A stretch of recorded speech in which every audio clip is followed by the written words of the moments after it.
perwakilan dari BNN Baginda yaitu Pak Bapaknya, dan saya hormati para pimpinan serta teman-teman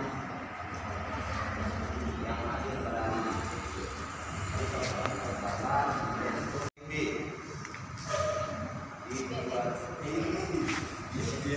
IBM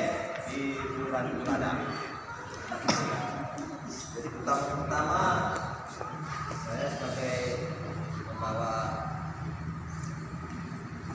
acara, kemudian untuk pertemuan besok saya informasikan sekali lagi, habis sholat